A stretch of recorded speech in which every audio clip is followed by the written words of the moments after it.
22.5 ঘন্টা পর সচল উত্তরা থেকে মতিঝিল পর্যন্ত মেট্রো রেল। এখনো ভোগান্তি কাটেনি যাত্রীদের। বিয়ারিং প্যাডের আঘাতে নিহত কালামকে শরীয়তপুরে দাফন।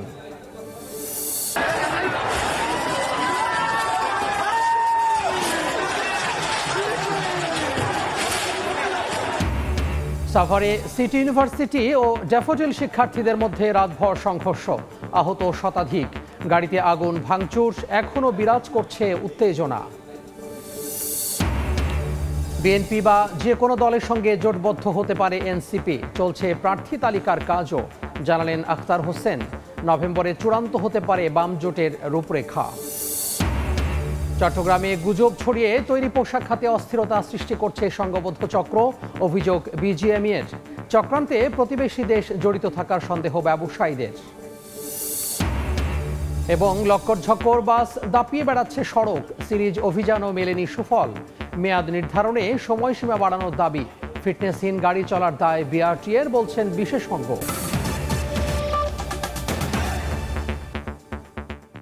সময় সংবাদের সঙ্গে আছি আমি তোহা খান তামিম। অবশেষে প্রায় 22.5 ঘন্টা পর পুরোপুরি চালু হলো মেট্রো রেল। রাজধানীর ফার্মগেটে বিয়ারিং প্যাড খসে পড়ে প্রাণহানির পর সেটি মেরামতের কাজ শেষ হয় বেলা 11টার দিকে। যদিও দুর্ঘটনার পর থেকেই যানজট সৃষ্টি হয়ে ভোগান্তিতে পড়েন সাধারণ মানুষ। আনুষ্ঠানিক ঘোষণা আসার সঙ্গে সঙ্গেই খুলে দেওয়া হয় ফার্মগেট সহ বিজয় সরণি এবং কারণবাজার মেট্রো স্টেশনের গেট। এতে অনেকটাই স্বস্তি ফেরে নগর জীবনে। সময় গড়ানোর সঙ্গে সঙ্গে কিছুটা হলেও কমতে থাকে যানজট। মোটামুটি যানজট ছিল, বাট এখনো মেট্রোতে ভিড় কম। আর আপনার এখন সবকিছু সব স্টেশনে মাত্র চালু হইলো আর কি। সো সবকিছু থেকে ঠিক আছে। এখন তো এইটা নেই, আমি আসলাম এই সবে প্রথম, এটাই টেস্ট, ওই কোনো ইনশাল্লাহ কোনো হয়নি। যদিও মেট্রো রেল যে নগর জীবনের অন্যতম অনুষঙ্গে পরিণত হয়েছে তারই প্রমাণ দিয়েছে সকালের যানজট। সকালে মেট্রো না পেয়ে অনেকেই যেমন বিপত্তিতে পড়েন, তেমনি দুর্ঘটনায় প্রাণহানিতে আতঙ্কিত পথচারীরা। অফিস ছিল 8টায়, তো আমি মেট্রোকে টার্গেট করে এসেছি এবং আজকে অনেক ট্রাফিক জ্যাম। এতই জ্যাম লেগেছে আজকে যে গাড়ি রেখে আমি মেট্রো দিয়ে যাব, মেট্রো এসে দেখেও যে বন্ধ হয়ে গেছে। অফিসে যাব, এখন আমি বাসে গেলে আমার অফিস দেরি হবে, আমি তো আমার অফিস টাইমে বের হইলাম। আমার ভোগান্তি আমি প্রপার টাইমে যাইতে পারতেছি না, তো আমার কর্মস্থলে এই হাইটে যেতে হয়েছে। এদিকে কারিগরি টিম জানিয়েছে অবকাঠামোগত কোনো ক্ষতি হয়নি। এর বাইরে সার্বক্ষণিক তদারকির জন্য পিলারে পিলারে সিসিটিভি ক্যামেরা স্থাপনের কথাও ভাবছেন বলে জানান তারা। রাস্তাতে যাইতে আসলেন তো ভয় পাইতেছি আমরা আর কি, না জানি কোনটা কখন পড়ে যায়। দুর্ঘটনা যাতে ভবিষ্যতে আর না ঘটে এর জন্য পদক্ষেপ এখনই নেওয়া দরকার। মেট্রো স্টেশনের মতো একটা জায়গাতে এরকম একটা দুর্ঘটনা ঘটে গেল, এটা তো ভয়েরই একটা বিষয়। কেন এটা মাসে মাসে চেক করে না? এটা চেক করা দরকার আছে না? রোববার দুপুর 12:30টার দিকে ফার্মগেট স্টেশন সংলগ্ন 433 নম্বর পিলার থেকে বিয়ারিং প্যাড পড়ে এক পথচারী ঘটনাস্থলে নিহত হন। আল আমিন তুষার, সময় সংবাদ, ঢাকা। এই মুহূর্তে রাজধানী ফার্মগেট মেট্রো স্টেশনে আছেন সহকর্মী আল আমিন তুষার। আমরা সরাসরি যুক্ত হব তার সঙ্গে। অর্থাৎ 11টা সাড়ে 11টার পর থেকে কিন্তু আমরা ফার্মগেটের যেই স্টেশন আছে সেখান থেকে ট্রেন চলাচল দেখছি। এবং আমি যদি এখনকার কথা বলি, ঠিক 433 নম্বর যে পিলার, সেই পিলারের পাশ দিয়ে আমি এখন দুইটি ট্রেনকে কিন্তু আসতে দেখছি। একটি আসলে উত্তরের দিকে যাচ্ছে এবং অন্য ট্রেনটি আসলে মতিঝিলের দিকে যাবার জন্য কিন্তু আসছে। এবং যান চলাচল শুরু হওয়ার পর থেকে, অর্থাৎ মেট্রো চলাচল শুরু হওয়ার পর থেকে কিন্তু এখানে কিন্তু যারা যাত্রী সাধারণ যারা রয়েছেন তারা কিন্তু আসছেন এবং তারা মেট্রোর যেই ব্যবহার তারা কিন্তু শুরু করেছেন। যদিও তাদের সবার মধ্যেই যানজট থেকে বেঁচে মেট্রো ব্যবহারের যেরকম একটা তারা সুযোগ নিচ্ছেন, সঙ্গে তাদের মধ্যে এরকম দুর্ঘটনার পরবর্তী সময়ে কিন্তু তাদের মধ্যে একটা চাপা আতঙ্ক কিন্তু বিরাজ করছে। যদিও অনেকেই বলছেন যে এটা আসলে দুর্ঘটনায় তো আসলে তেমনভাবে কারো উপরে আসে না, তবে এর জন্য যে কোনো ধরনের যদি অনিয়ম ঘটে থাকে সেই অনিয়মের দায়ভার আসলে অবশ্যই যার ভুলে যার দোষে এটা হয়েছে সেটা কিন্তু হচ্ছে। দর্শক, আপনারা দেখতেই পাচ্ছেন যে এই যে মতিঝিলের দিকে যে ট্রেনটি আসার কথা আমি বলছিলাম, যে 433 নম্বর যেই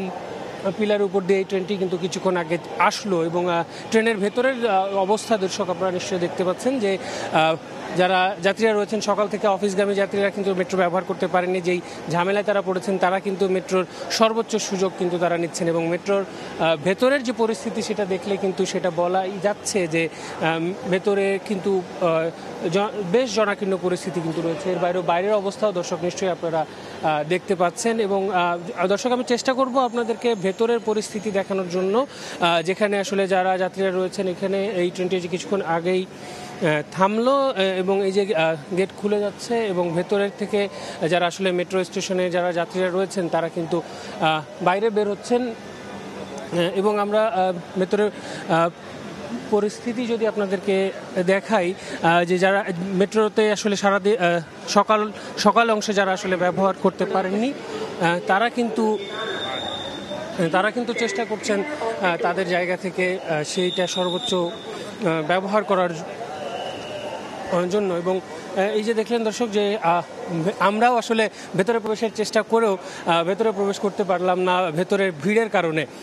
এবং সেটা দেখে দর্শক আপনারা নিশ্চয়ই টের পাচ্ছেন যে এখানকার কি পরিস্থিতি আসলে মেট্রো ব্যবহারের ক্ষেত্রে সাধারণ মানুষের। এবং আমি যদি বলি তো এই পরিস্থিতি দর্শক আপনারা দেখলেন, তো এখন কিন্তু মেট্রো চলাচল পুরোপুরি স্বাভাবিকই বলা চলে।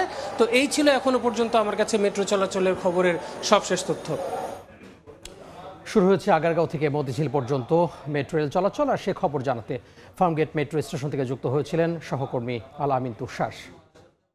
এদিকে মেট্রো রেলের বিয়ারিং প্যাড পড়ে নিহত আবুল কালাম আজাদকে দাফন করা হলো শরীয়তপুরের নিজ গ্রামে। সকালে হয় তার দ্বিতীয় জানাজা। এর আগে মধ্যরাতে মরদেহ গ্রামের বাড়িতে পৌঁছালে তৈরি হয় শোকাবহ পরিবেশ। রাজধানীর ফার্মগেটে মেট্রো রেলের বিয়ারিং প্যাড পড়ে নিহত আবুল কালাম আজাদের মরদেহ শরীয়তপুরের নড়িয়ায় পৌঁছে মধ্যরাতে। এ সময় কান্নায় ভেঙে পড়েন স্বজনরা। সকালে নিজ বাড়িতে দ্বিতীয় জানাজা শেষে কালামকে দাফন করা হয় নড়িয়া কেন্দ্রীয় জামে মসজিদ কবরস্থানে। আমার হাজবেন্ড ছাড়া তো আমাদের তিনজনের কেউ নাই পৃথিবীতে, কেউ নাই আপন। একটা বাচ্চা কাচ্চার কত আশা থাকে, কারে বাবাকে বহন, কারে ডাক দিব, এই বাচ্চারা কার মনে চাইব। এর আগে রোববার রাত 9টার দিকে আবুল কালাম আজাদের মরদেহ নারায়ণগঞ্জের সিদ্ধিরগঞ্জের নতুন আইলপাড়ার ভাড়া বাসায় নেওয়া হয়। রাত 10টায় সিদ্ধিরগঞ্জের নতুন আইলপাড়া এলাকায় বায়তুল ফালাহ জামে মসজিদে হয় তার প্রথম জানাজা। এদিকে নিহত আবুল কালামের পরিবারের ভরণ পোষণের দায়িত্ব নিতে সরকারের প্রতি আহ্বান জানিয়েছেন এলাকাবাসী ও স্বজনেরা। মৌলিক চাহিদা এটা পূরণ করা এখন আমি মনে করি সরকারের দায়িত্ব। পরিবারের দুটো বাচ্চা আছে, ওর ওয়াইফ আছে, তাদের সম্পূর্ণ জীবনের নিশ্চয়তা দিতে হবে এই সরকারের। আবুল কালাম আজাদ ঢাকায় একটি ট্রাভেল এজেন্সিতে বিমানের টিকিট বিক্রির কাজ করতেন। স্ত্রী ও 2 শিশু সন্তান নিয়ে থাকতেন নারায়ণগঞ্জের ভাড়া বাসায়। সময় সংবাদ, শরীয়তপুর। অন্য প্রসঙ্গ, তুচ্ছ ঘটনাকে কেন্দ্র করে সাফারে ড্যাফোডিল এবং সিটি ইউনিভার্সিটি শিক্ষার্থীদের সংঘর্ষের পর থমথমে পরিস্থিতি বিরাজ করছে। মোতায়েন রয়েছে আইনশৃঙ্খলা বাহিনী। অন্যদিকে সংঘর্ষে আহত শতাধিক শিক্ষার্থী বিভিন্ন হাসপাতালে চিকিৎসাধীন। বিশ্ববিদ্যালয়ের অফিস কক্ষে ছড়িয়ে ছিটিয়ে আছে কাচের টুকরা আর ভাঙ্গা আসবাবপত্র। বাইরে পার্কিংয়ে রাখা গাড়িতে আগুন নেভানো হলেও এখনো বের হচ্ছে ধোঁয়া। তুচ্ছ ঘটনাকে কেন্দ্র করে সাভারের ড্যাফোডিল এবং সিটি ইউনিভার্সিটি শিক্ষার্থীদের সংঘর্ষে এই বেহাল অবস্থা। সোমবার সকালে বিশ্ববিদ্যালয় দুটিতে নতুন করে আবারও উত্তেজনা দেখা দিলে শাখা সড়কে বন্ধ করে দেওয়া হয় যান চলাচল। মোতায়েন রয়েছে অতিরিক্ত পুলিশ। খুব ভয়ে ছিলাম যারা মেয়েরা আছি যে কোন সময় না আমাদের হলে ইনফ্যাক্ট আমাদের হলের নিচে আগুন ধরানো হয়েছে, কখন না আমাদের হলের ভিতরে ওনারা ঢুকে যায়। এই যে এখন যে ক্যাম্পাসের ভিতর দেখতে পাচ্ছেন থমথমে পরিস্থিতি, এটা কিন্তু আমরা কখনো আশা করিনি। রোববার সন্ধ্যায় ব্যাচেলর প্যারাডাইসের সামনে সিটি ইউনিভার্সিটির এক শিক্ষার্থীর সঙ্গে ড্যাফোডিলের শিক্ষার্থীর কথা কাটাকাটি হয়। রাত 9টার দিকে সিটি ইউনিভার্সিটি 40 থেকে 50 জন শিক্ষার্থী ড্যাফোডিল শিক্ষার্থীদের বাসায় ভাঙচুর চালায়। এই খবর ছড়িয়ে পড়লে ড্যাফোডিল ইন্টারন্যাশনাল ইউনিভার্সিটির শিক্ষার্থীরা সিটি ইউনিভার্সিটির দিকে গেলে উভয় পক্ষের মধ্যে সংঘর্ষ বাধে। বড় ভাই বোন এবং সহপাঠীদের তারা আহত করেছে বিভিন্নভাবে, যন্ত্রপাতি নিয়ে আসছে, একটু আগে সেগুলো উদ্ধার করা হয়েছে, দুটি পাওয়া গেছে। যে হ্যামার দিয়ে আমাদের হচ্ছে যে ভার্সিটির বাউন্ডারি ওয়াল ভাঙছে, সেটা দিয়ে বাড়ি দিয়ে আমাদের ওই আবাসিক হলের আপনার ক্যান্টিনের মেইন গেটটা ভাঙছে। সংঘর্ষের সময় পুড়িয়ে দেওয়া হয় বাস, মাইক্রোবাস, প্রাইভেট কার সহ 6টি যানবাহন। ভাঙচুর করা হয়েছে মোটরসাইকেল সহ অন্তত 11টি পরিবহন। সময় সংবাদ, সাভার। অতি দ্রুতই জাতীয় নির্বাচনের জন্য প্রার্থী তালিকা প্রকাশ করতে যাচ্ছে জাতীয় নাগরিক পার্টি। প্রার্থী তালিকা চূড়ান্তে বিশেষ টিম কাজ করছে বলে জানিয়েছেন দলের সদস্য সচিব আখতার হোসেন। বলেন, জনস্বার্থে জোটবদ্ধ হওয়ার বিষয়েও উন্মুক্ত অবস্থান এনসিপি। সেটা হতে পারে বিএনপি বা অন্য যে কোনো দলের সঙ্গে। এদিকে অনাস্থা জানিয়ে নির্বাচন কমিশন ভেঙে পুনর্গঠনের দাবিও জানিয়েছে এনসিপি। জুলাই সনদে স্বাক্ষর না করা, শাপলা প্রতীক নিয়ে অনিশ্চয়তা ও নির্বাচনী জোটের নানা সমীকরণ, এসবের মধ্যেও নিজেদের মাঠ গোছাতে ব্যস্ত সময় পার করছে জাতীয় নাগরিক পার্টি। সময় সংবাদকে এনসিপির সদস্য সচিব আখতার হোসেন বলেন, দ্রুতই প্রার্থীদের তালিকা প্রকাশ করবে দল। আসন ভিত্তিক প্রার্থী তালিকা নির্ধারণে তৈরি করা হয়েছে বিশেষ টিম। আমাদের নেতাকর্মীরা তারা নির্বাচনের জন্য যে প্রস্তুতি গ্রহণ করছেন সেটাকে তারা মনিটর করছেন। এমন অনেক মানুষই আছেন যারা হয়তো এনসিপি রাজনীতির সঙ্গে এখনো যুক্ত হন নাই, কিন্তু এই মানুষগুলো সমাজের বিভিন্ন গ্রহণযোগ্য জায়গায় নিজেদেরকে অধিষ্ঠিত করেছেন। আমাদের একটা টিম আসলে এই প্রার্থিতার বিষয়গুলো নিয়ে তারা কাজ করছেন। আমরা খুব শীঘ্রই আমাদের প্রার্থীদের যে তালিকা সেটা আমরা প্রকাশ করব। কথা হয় নির্বাচনী জোট গঠনের বিষয়ে। আখতার হোসেন বলেন, যে কোনো দলের সঙ্গেই হতে পারে জোট। রাজনৈতিক পরিস্থিতি বিবেচনায় এখনই খোলাসা হচ্ছে না কে হচ্ছেন এনসিপির জোট মিত্র। সামনের নির্বাচনে জাতীয় স্বার্থকে বিবেচনায় নিয়ে যদি দেশের প্রয়োজনে জোটের মতো পরিস্থিতিতে জাতীয় নাগরিক পার্টিকে অংশগ্রহণ করতে হয়, তার জন্য এখনো পর্যন্ত আমরা ওপেন রয়েছি।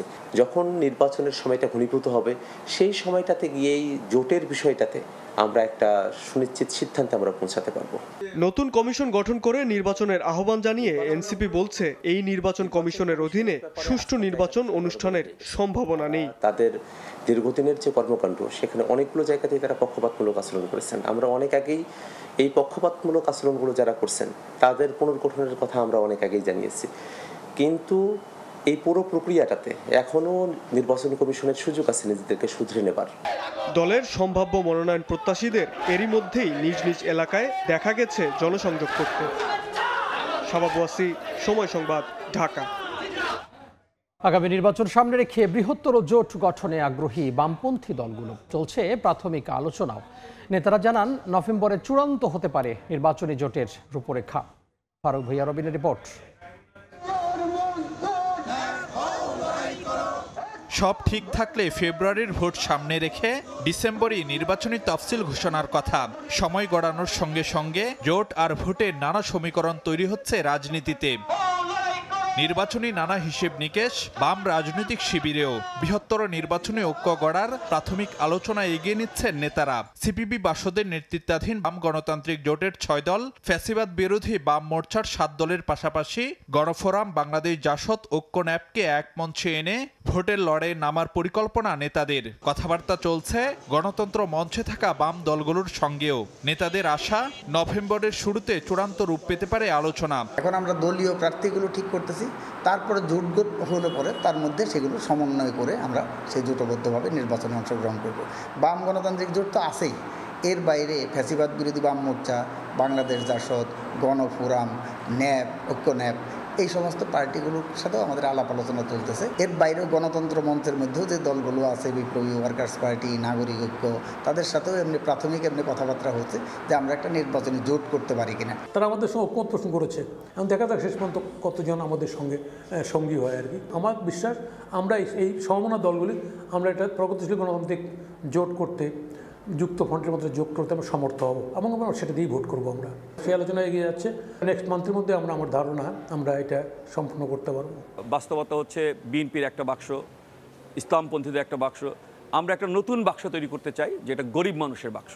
সোশ্যাল ইঞ্জিনিয়ারিংয়ের মধ্যে দিয়ে আমরা একটা নতুন কম্পোজিশন তৈরি করতে চাই, যে কম্পোজিশনে মানুষরা নিজেদের স্বার্থে, গরিব মেহনতি মানুষের স্বার্থে একটা সরকার কায়েম করার জন্য লড়াই করবে। নেতারা জানাচ্ছেন, কেবল দলীয় ব্যক্তি নয়, সমাজে গ্রহণযোগ্য প্রগতিশীল দলহীন লোকদেরও প্রার্থী তালিকা রাখতে চায় বাম জোট। সামাজিক যে বর্গগুলি আছে, আমরা সবাই মিলে 300 আসনের আমরা প্রার্থী দেওয়ার চিন্তা করছি। বিন্দু বিন্দু জল নিয়ে একটা মহাসাগর তৈরি করার যে ইচ্ছা, সেই ইচ্ছাটা আমরা পোষণ করতে চাই। কোনো অরাজনৈতিক ব্যক্তি, কোনো সমাজে প্রতিষ্ঠিত ব্যক্তি যদি আসে জোটের যে কোনো মার্কা নিয়ে, আমাদের জোটে শরিক হতে পারবে ব্যক্তিও এবং সে ভোট করতে পারবে মার্কা নিয়ে, আমরা জোটের কর্মীরা তার পক্ষে কাজ করব, এটা আমাদের আলোচনায় হয়েছে। অন্যদিকে বিএনপির যুগপৎ আন্দোলনের সঙ্গী গণতন্ত্র মঞ্চে থাকা বাম দলগুলো অবশ্য খোলা রাখছে সব পথই, তবে অগ্রাধিকার পাচ্ছে বিএনপির সঙ্গে নির্বাচনী সমঝোতা করার। যুগপথের শরিক তো এটা তো আমাদের অগ্রাধিকার, তাদের সঙ্গে তাদের দিক থেকেও প্রবল আগ্রহ আছে, আর আমাদের দিক থেকেও তো আগ্রহের বাস্তব কারণ আছে। এর বাইরে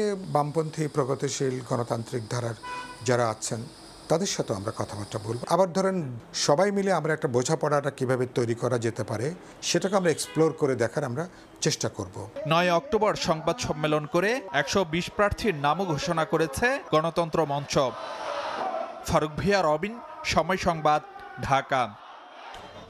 দলমত কিংবা ধর্মীয় বিবেচনায় নয়, ভোট দিতে হবে যোগ্য মানুষকে, এমন আহ্বান জানিয়েছেন জামাত ইসলামের আমির ডাক্তার শফিকুর রহমান। নিউ ইয়র্কে নাগরিক সংবর্ধনায় আগামী নির্বাচনে প্রবাসীদের ভোট উৎসবে সামিল হওয়ার আহ্বান জানান তিনি। কর্মক্ষেত্রে নারীদের সর্বোচ্চ সুযোগ সুবিধা নিশ্চিতেরও অঙ্গীকার করেন জামাতের আমির। নিউ ইয়র্ক থেকে বিস্তারিত হাসানুজ্জামান সাকির রিপোর্টে। যুক্তরাষ্ট্র সফররত জামায়াতে ইসলামের আমির ডাক্তার শফিকুর রহমানের সম্মানে নিউ ইয়র্কে আয়োজন করা হয় নাগরিক সংবর্ধনার। রোববার বিশাল জনসভায় জামায়াতের আমির বলেন, বিগত সরকারের অপশাসনের বিরুদ্ধে 5ই আগস্ট বিপ্লবে দেশের মানুষের পাশাপাশি ভূমিকা রেখেছেন প্রবাসী ও বিদেশিরাও। প্রবাসীদের ভোট উৎসবে সামিল হওয়ার আহ্বান জানিয়ে শফিকুর রহমান বলেন, দল মত কিংবা ধর্ম দেখে নয়, ভোট দিতে হবে মানুষের যোগ্যতা দেখে। অমুসলিমদেরও তাদের ন্যায্য অধিকার দিতে হবে। বলা হয় তোমরা গেলে মুসলিমদের কি হবে? আল্লাহ কি শুধু মুসলমান পয়দা করছেন? তাদেরকে কে পয়দা করছে? তাদেরকে রিজা কি আপনি আমি দেই নাকি? কে দেন? আল্লাহ রাব্বুল আলামিন। তারা এই দেশের নাগরিক না? তাদের অধিকার আছে না? তাদেরকে আল্লাহ মেধার নিয়ামত দিছে না? যদি তাদের মাঝে মেধা থাকে, সততা থাকে, দেশপ্রেম থাকে, তাহলে সে তার উপযুক্ত জায়গায় যাবে, এটাই তার প্রতি ইনসাফ। নারীদের সম্পর্কে জামায়াতকে সবসময় প্রশ্নবিদ্ধ করা হয় মন্তব্য করে ডাক্তার শফিকুর রহমান বলেন, তার দল ক্ষমতায় গেলে নারীদের পূর্ণ সুযোগ সুবিধা নিশ্চিত করা হবে। আমরা ইনশাআল্লাহ যদি এই সুযোগ পাই, মাদেরকে বাড়তি আর একটু সম্মান করব, যেটা হবে তাদের প্রতি ইনসাফ। আমরা গেলে ইনশাআল্লাহ তাদের কর্মঘণ্টা কমিয়ে দেব, তার সন্তানের হক আদায় করার জন্য এবং মা হিসেবে তাকে সম্মান করার জন্য। এটাই হবে তাদের প্রতি ইনসাফ, এটা কোনো দয়া নয়। মানবতার মুক্তির লড়াইয়ে পাশে থাকার আহ্বান জানিয়ে জামায়াতের আমির বলেন, জাতির রন্ধ্রে রন্ধ্রে যে দুর্নীতি, ভঙ্গুর শিক্ষা ব্যবস্থা, ধ্বংসপ্রাপ্ত অর্থনীতি, তা পুনরুদ্ধারে প্রবাসীদের সহযোগিতা প্রয়োজন। আব্দুল আজিজ ভুইয়ার সভাপতিত্বে নাগরিক সংবর্ধনায় বক্তব্য রাখেন যুক্তরাষ্ট্রে জামায়াতের মুখপাত্র ডক্টর নাকিবুর রহমান সহ দলের নেতারা। স্থানীয় সময় সোমবার রাজধানী ওয়াশিংটন ডিসিতে যাচ্ছেন জামায়াতের আমির। সেখানে 4 দিন অবস্থান করবেন তিনি। এ সময় যুক্তরাষ্ট্রের সরকারি বেসরকারি বিভিন্ন কর্মকর্তাদের সাথে বৈঠক করার কথা রয়েছে ডাক্তার শফিকুর রহমানের। হাসানুজ্জামান সাকি, সময় সংবাদ, নিউ ইয়র্ক। আগেই জানিয়েছিলাম, সফরে ড্যাফোডিল এবং সিটি ইউনিভার্সিটির শিক্ষার্থীদের সংঘর্ষের পর থমথমে পরিস্থিতি বিরাজ করছে। এই মুহূর্তে সফরে আছেন সহকর্মী শাহরিয়ার শমিক। আবারও সেখানকার সবশেষ পরিস্থিতি জানতে যুক্ত হচ্ছি তার সঙ্গে। পর্যন্ত সিটি ইউনিভার্সিটির যে অবস্থা, এখন পর্যন্ত এখানে অবস্থা বেশ থমথমে অবস্থা বিরাজ করছে।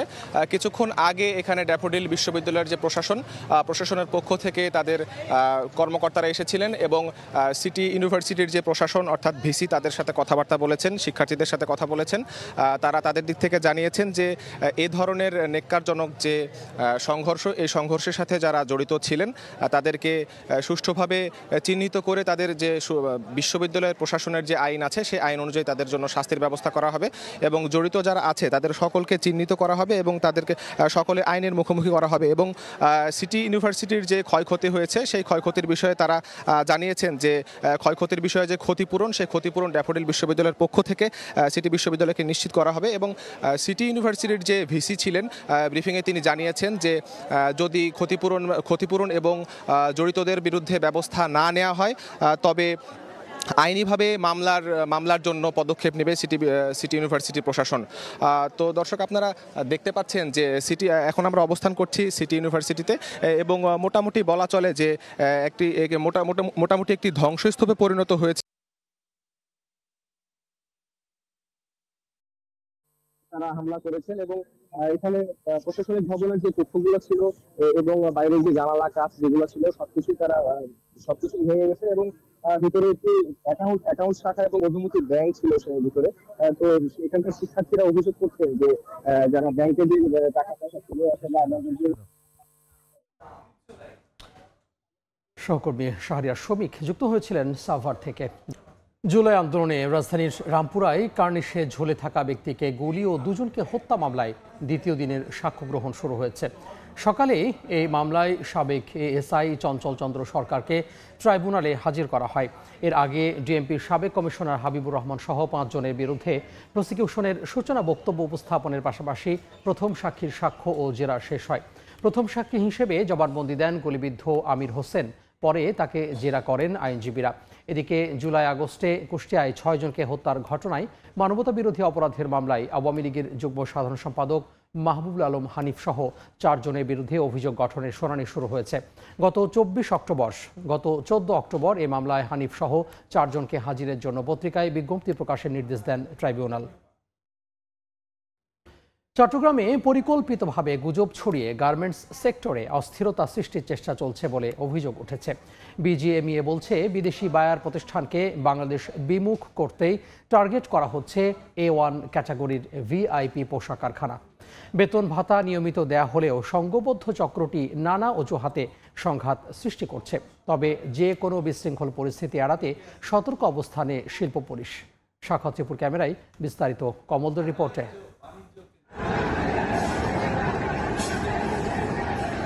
তুচ্ছ ঘটনাকে কেন্দ্র করে প্রথমে বিশৃঙ্খলা সৃষ্টির চেষ্টা, কিন্তু শ্রমিকেরা সে ফাঁদে পা না দেওয়ায় শুরু হয় গুজব সৃষ্টির পায়তারা। নির্যাতনে 3 শ্রমিকের মৃত্যুর গুজব রটিয়ে পুরো ইপিজেডকে অস্থির করে তোলে সংঘবদ্ধ চক্রটি। এমনকি কথিত মৃত শ্রমিকদের ভিডিও পর্যন্ত তৈরি করা হয়। উত্তপ্ত পরিস্থিতি সামাল দিতে বন্ধ করা হয় 8টি কারখানা।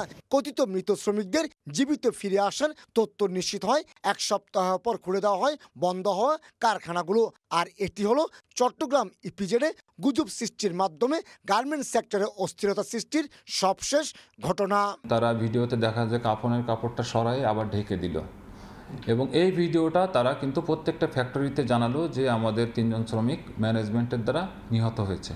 তো পরবর্তীতে আমরা এই বিষয়ে সঙ্গে সঙ্গে আমরা তাদের বিষয়ে খোঁজখবর নিই এবং তাদের অডিও এবং ভিডিও আমরা কালেক্ট করি এবং শ্রমিকদেরকে আমরা জানাই যে না, এটা একটা গুজব ছিল, কেউ যেন এই গুজবে পা না দেয়। গার্মেন্টস ব্যবসায়ীদের অভিযোগ বিশ্বখ্যাত বায়ার প্রতিষ্ঠানগুলোকে বাংলাদেশ বিমুখ করার চেষ্টা চালিয়ে যাচ্ছে একটি চক্র, যার অংশ হিসেবে শ্রমিকদের বেতন ভাতা নিয়মিত পরিশোধ সত্ত্বেও A1 এবং ভিআইপি কারখানাগুলোকে টার্গেট করে অস্থিরতা সৃষ্টি করা হচ্ছে।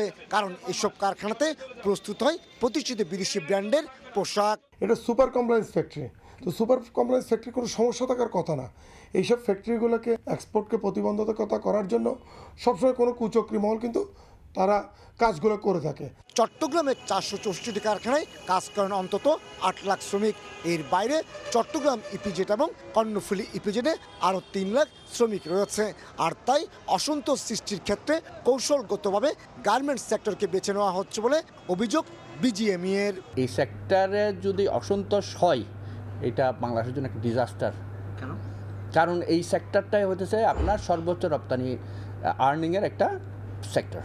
ইতিমধ্যে মার্কিন ট্যারিফ ইস্যু নিয়ে জটিলতা অনেকটা কাটিয়ে উঠে ঘুরে দাঁড়াতে শুরু করেছে বাংলাদেশের তৈরি পোশাক খাত। এমন ইতিবাচক পরিস্থিতিতে প্রতিযোগী দেশগুলোর চক্রান্তে জড়িত থাকার শঙ্কা রয়েছে। আর তার সঙ্গে যুক্ত হচ্ছে এখানকার নানা ইস্যু। বাংলাদেশ কিন্তু প্রতিযোগিতায় এখন একটা ভালো পজিশন আছেন। তো এই প্রতিযোগিতাকে নস্যাৎ করার জন্য এই দেশীয় এবং বিদেশি একদল লোক এখানে উঠে পড়ে লেগেছেন এবং বিভিন্ন ধরনের গুজব সৃষ্টি করে এই ইন্ডাস্ট্রিকে তার অগ্রযাত্রাকে ব্যাহত করার জন্য প্রচেষ্টা করছেন। গত এক বছরে বেতন ভাতার আন্দোলন ছাড়াও গার্মেন্টস কারখানায় তুচ্ছ ঘটনা এবং গুজবকে কেন্দ্র করে 100-এর বেশি সংঘাত নিয়ন্ত্রণ করেছে সেনাবাহিনী এবং পুলিশ।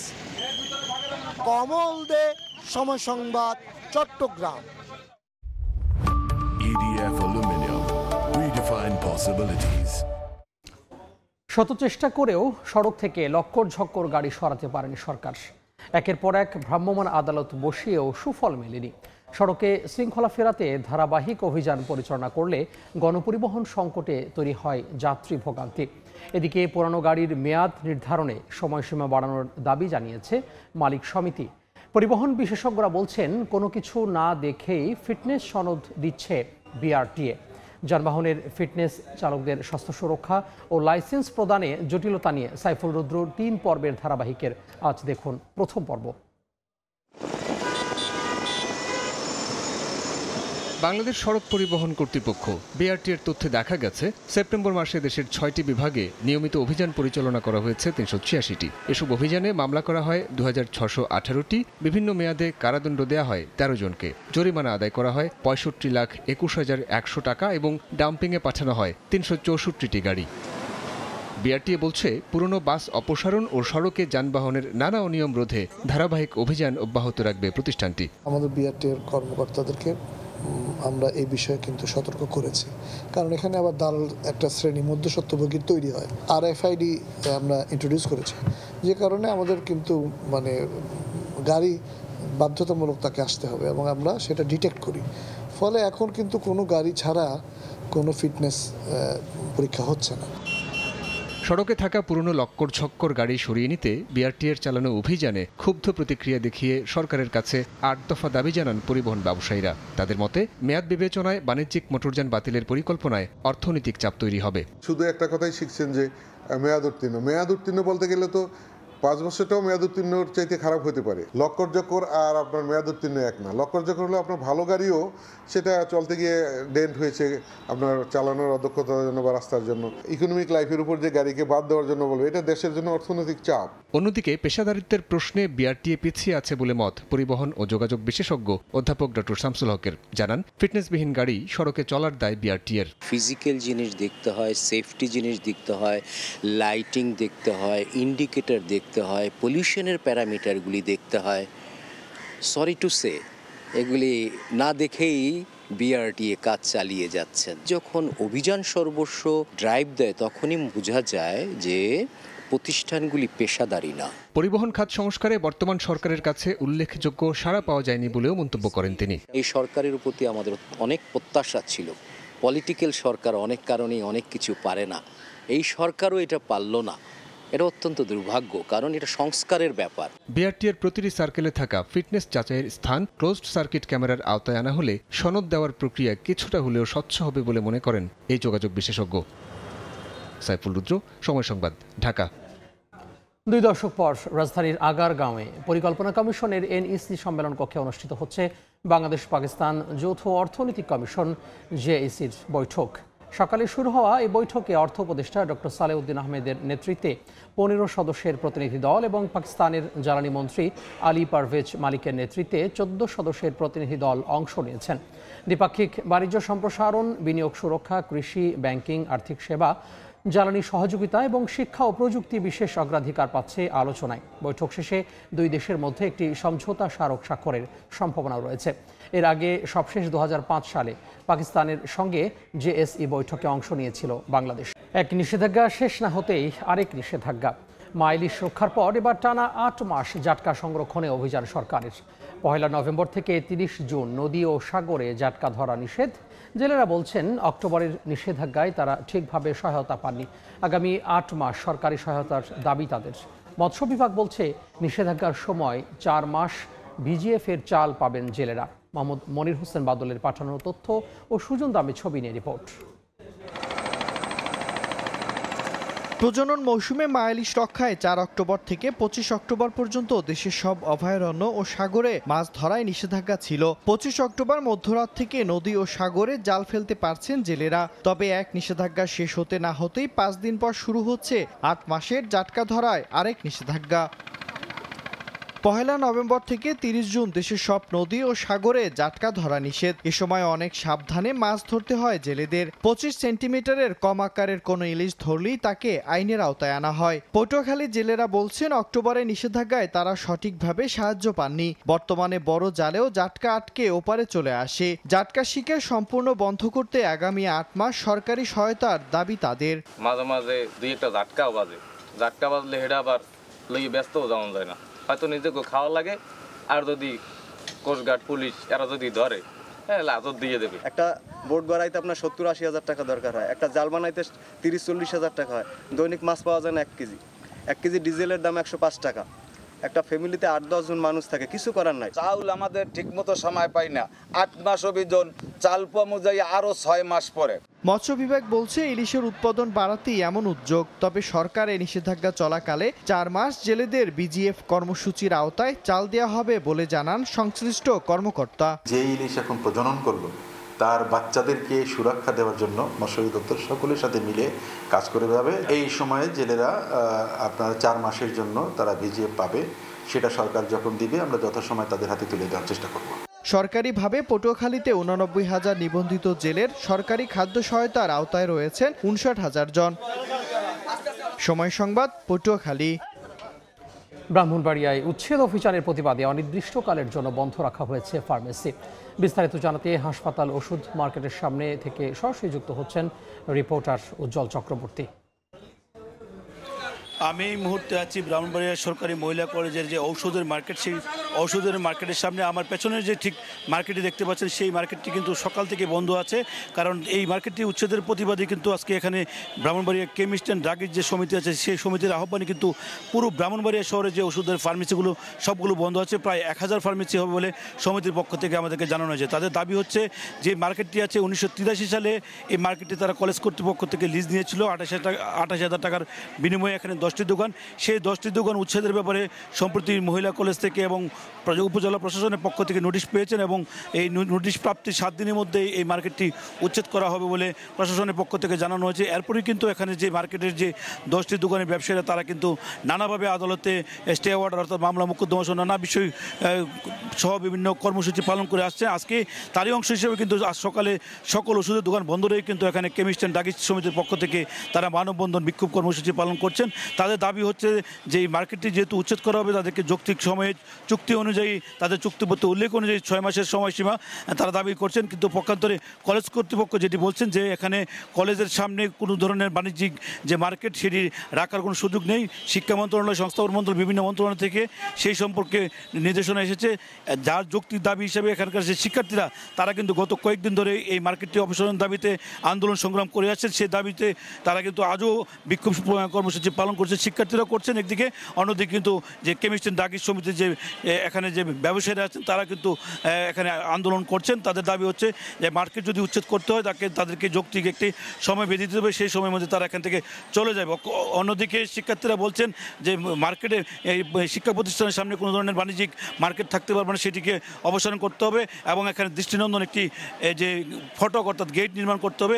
সেই দাবিতে কিন্তু কলেজের ভিতরে কিন্তু শিক্ষার্থীরা এখনও কিন্তু আন্দোলন করে আসছেন এবং আমরা কথা বলেছিলাম যে এখন কলেজের প্রিন্সিপালের সাথে, তিনি বলছেন যে শিক্ষার্থীদের দাবি যৌক্তিক এবং শিক্ষার্থীদের দাবি এবং মন্ত্রণালয়ের নির্দেশ অনুযায়ী এই মার্কেটটি অপসারণ করা হবে। তো এইটুকু ছিল আমার কাছে ব্রাহ্মণবাড়িয়া থেকে ওষুধ ফার্মেসির মালিকরা যে আন্দোলন করছে তার সর্বশেষ তথ্য।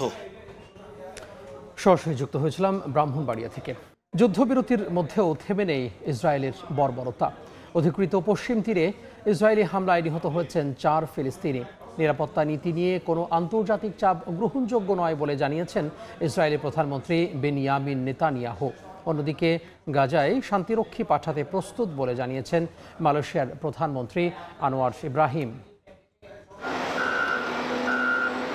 যুদ্ধবিরতি তৃতীয় সপ্তাহে গড়ালেও ধ্বংসস্তূপ আর অনিশ্চয়তা নিয়ে বেঁচে আছেন গাজাবাসী। গাজার দক্ষিণাঞ্চলে ধ্বংসস্তূপের নিচে এখনও লুকিয়ে রাখা আছে প্রায় 66,000 টন বিস্ফোরণহীন গোলাবারুদ। মার্কিন মধ্যস্থতায় যুদ্ধবিরতি টিকলেও প্রতিদিনে এসব বোমার ঝুঁকিতে হাজারো মানুষ। শিশুরা ধ্বংসস্তূপে খেলতে গিয়ে বহুবার প্রাণ হারিয়েছে। হামাস জানায় 13 বন্দির লাশ উদ্ধারে অনুসন্ধান অভিযান বিস্তৃত করেছে তারা। এদিকে ইসরায়েলের অনুমতিতে গাজায় প্রবেশ করেছে মিশরীয় দল ও আন্তর্জাতিক মানবিক সংস্থা রেড ক্রস। এ পর্যন্ত 15টি লাশ ফেরত দিয়েছে হামাস, কিন্তু 5 দিন ধরে নতুন কোনো লাশ হস্তান্তর হয়নি। 48 ঘন্টার মধ্যে অগ্রগতি না হলে নতুন পদক্ষেপের হুঁশিয়ারিও দিয়েছেন মার্কিন প্রেসিডেন্ট ডোনাল্ড ট্রাম্প। অন্যদিকে নিরাপত্তা নীতি নিয়ে কোনো আন্তর্জাতিক চাপ গ্রহণযোগ্য নয় বলে জানিয়েছেন ইসরায়েলি প্রধানমন্ত্রী বিনিয়ামিন নেতানিয়াহু। ইসরায়েল নিজের নিরাপত্তা নিজেরাই নিশ্চিত করবে বলে মন্তব্য করেন তিনি। যুদ্ধবিরতির মধ্যেও গাজার পশ্চিম তীরে এলোপাতাড়ি অভিযানে আহত হয়েছেন বেশ কয়েকজন ফিলিস্তিনি। এর মধ্যে একজনের অবস্থা আশঙ্কাজনক। পাশাপাশি লেবাননের বেকা অঞ্চলে হিজবুল্লাহর 2 সদস্যকেও হত্যা করার দাবি করেছে ইসরায়েল। এদিকে গাজায় একটি বহুজাতিক শান্তিরক্ষী বাহিনী মোতায়েন করতে চায় যুক্তরাষ্ট্র, যেখানে অংশ নেবে আরব দেশগুলো। কাতারে এ নিয়ে বৈঠক করেছেন মার্কিন কর্মকর্তারা। একই সময়ে গাজায় শান্তিরক্ষী পাঠাতে প্রস্তুত বলে জানিয়েছেন মালয়েশিয়ার প্রধানমন্ত্রী আনোয়ার ইব্রাহিম। জাতিসংঘ মহাসচিবের সঙ্গে বৈঠকে গাজার মানবিক পরিস্থিতিকে আন্তর্জাতিক আইনের চরম লঙ্ঘন বলে অভিহিত করেন তিনি। ইয়াসমিন অনন্যা, সময় সংবাদ। ড্যাফোডিল ইউনিভার্সিটির সঙ্গে সংঘর্ষের ঘটনায় ব্রিফ করছেন সিটি ইউনিভার্সিটির উপাচার্য। আমরা সরাসরি চলে যাচ্ছি সেখানে অ্যাসেস করার জন্য। অ্যারাউন্ড 20 থেকে 25 কোটি টাকার মতন কিছু ক্ষতি আছে, সেটা অপূরণীয়। সে টাকা দিয়ে তো সেই ক্ষতি আমি পূরণ করতে পারবো না। আমি ডকুমেন্ট কী করবো? ইভেন আমার ব্যক্তিগত, আমার জীবনে যা ডকুমেন্ট সব আমার ব্যক্তিগত কম্পিউটারে ছিল, সে আমি আমার ভুলবশত গুগল ড্রাইভেও রাখিনি। এখন আমারও তো সব কিছু মিসিং। আর ইউনিভার্সিটির যত ডকুমেন্টেশন বলেন, ছাত্রদের কিছু বলেন, রেজিস্টার তো হাফ অফ দ্য অ্যাডমিনিস্ট্রেশন, আপনারা সবাই জানেন, এবং ফাইন্যান্স সব কিন্তু তারা ভেঙে চুরমার করে দেখেছে। এবং আপনাদের কাছে আমি অনুরোধ করবো, আপনারা ফিজিক্যালি একটু দেখেন প্রতিটা রুম। আপনার এসিগুলো কিন্তু পড়াই দেওয়া হয়েছে। ইভেন আমাদের বাথরুমের কমোডগুলোকে রক্ষা করে ভেঙে চুরমার করে দিছে। এটা কি কোনো ছাত্র সুলভ আচরণ বলে আমার মনে হয় না। এসিগুলো স্যার খুলেও নিয়ে গেছে, আর আমাদের যতগুলো কম্পিউটার ল্যাপটপ ছিল এগুলো নিয়ে গেছে। না, সেও তো নিয়ে গেছে, সেটা তো বললাম। প্রায় 20, আমাদের যে টোটাল আনুমানিক ক্ষতির পরিমাণ 20 থেকে 25 কোটি টাকা। আর একটা জিনিস বলতে ভুলে গেছিলাম, আমরা রিসেন্টলি একটা ভালো একটা ক্যান্টিন করছিলাম স্টুডেন্টের জন্য, সেই ক্যান্টিনটাও তারা ভেঙে ফেলছে। 20 থেকে 25 কোটি টাকার মতো। এখন আমরা আপাতত আপনার বলেন এই পরিস্থিতিতে আমি ক্লাস কীভাবে নেব, এটা কোয়াইট ইম্পসিবল। আমরা যেটা চিন্তা করেছি ছাত্রদের সাথে আলোচনা করে, কারণ এই অবস্থায় আমি ক্লাস নেব কীভাবে, এই একটা সপ্তাহ আমরা অবজার্ভ করে চেষ্টা করব, কারণ তাদের তো সেমিস্টার আমাকে শেষ করতে হবে। তারা মানে সেমিস্টারটা এন্ডে আছে, ফল সেমিস্টার প্রায় শেষ পর্যায়ে আছে, আর 2-3 সপ্তাহ মাত্র ক্লাস হবে। এখন আমরা যেটা করছি হয়তো বা অনলাইনে যাওয়া লাগতে পারে। পরীক্ষাটা অনলাইনে নেব না, পরীক্ষা আমরা ফিজিক্যালি নেব, অ্যাটলিস্ট সিচুয়েশনটা স্টেবল হওয়ার পরে।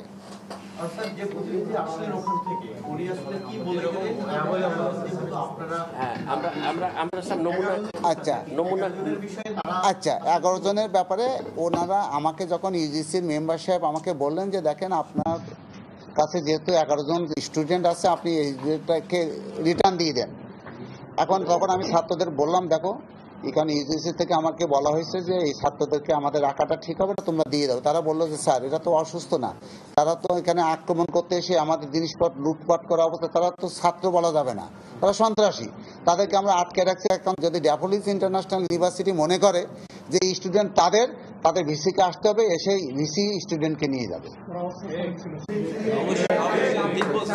এবং নমুনা হিসাবে আপনারা হয়তো ভাবতে পারেন যে এটা হয়তো কিছু ছাত্রের হয়তো আকস্মিক আবেগগত এই ধরনের কোনো বিষয়। এটা কিন্তু একটা পূর্ব পরিকল্পিত বিষয়, কারণ আবেগগতভাবে কেউ নিশ্চয়ই বল্লম নিয়ে আসে না।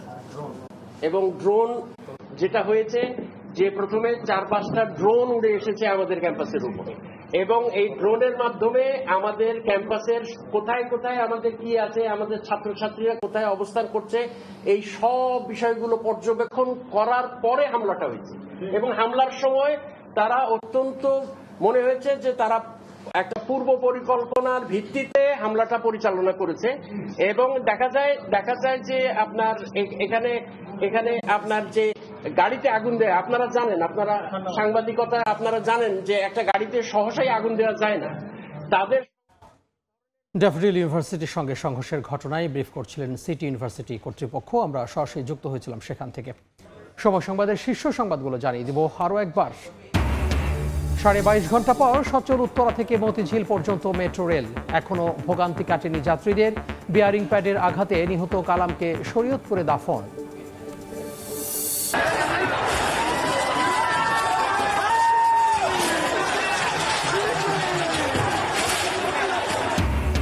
সাভারে সিটি ইউনিভার্সিটি ও ড্যাফোডিল শিক্ষার্থীদের মধ্যে রাতভর সংঘর্ষ, আহত শতাধিক। গাড়িতে আগুন ভাঙচুর, এখনও বিরাজ করছে উত্তেজনা। বিএনপি বা যে কোনো দলের সঙ্গে জোটবদ্ধ হতে পারে এনসিপি। চলছে প্রার্থী তালিকার কাজও, জানালেন আখতার হোসেন। নভেম্বরে চূড়ান্ত হতে পারে বাম জোটের রূপরেখা।